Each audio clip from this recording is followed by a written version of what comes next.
বিশ্বকাপে এবার রেফারিদের সহকারী হবে কৃত্রিম বুদ্ধিমত্তা। দ্রুত অফসাইড সিদ্ধান্ত থেকে বল মাঠের বাইরে গেছে কিনা সবই বলে দিবে নতুন প্রজন্মের প্রযুক্তি। 2026 বিশ্বকাপে ফিফা চালু করতে যাচ্ছে উন্নত সেমি অটোমেটেড অফসাইড প্রযুক্তি।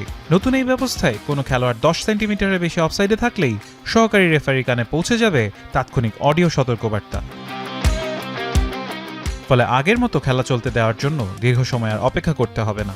সহকারী রেফারিরা দ্রুত সিদ্ধান্ত নিতে পারবেন, যদিও চূড়ান্ত সিদ্ধান্ত নেওয়ার ক্ষমতা থাকবে তাদের হাতেই।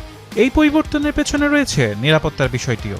গেল বছর অফসাইড পতাকা তুলতে দেরি হওয়ায় গোলপোস্টে ধাক্কা লেগে গুরুতর আহত হন নটিংহাম ফরেস্টের স্ট্রাইকার তাইও আয়োনিনি।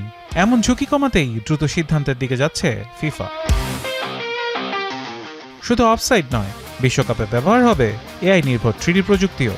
48 দলের 1248 জন খেলোয়াড়ের ডিজিটাল স্ক্যান তৈরি করা হবে, যা অফসাইড সিদ্ধান্তকে আরও নিখুঁত করতে সাহায্য করবে। দর্শকেরাও দেখতে পাবেন আরও উন্নত ও পরিষ্কার 3D অ্যানিমেশন। এছাড়া বল মাঠের বাইরে গেছে কিনা, কিংবা কর্নারের সিদ্ধান্ত সঠিক ছিল কিনা, অথবা গোলরক্ষকের দৃষ্টিসীমা কোনো খেলোয়াড়ের বাধাগ্রস্ত করছে কিনা, এসব বিষয়েও সহায়তা করবে নতুন প্রযুক্তি। বলের ভেতরে থাকা চিপ এবং real time 3D recreation system VAR কে দিবে আরও নির্ভুল তথ্য।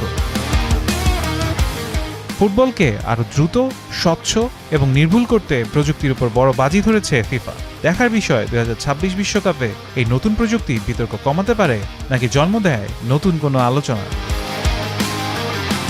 ফারহান ইহসান, এখন।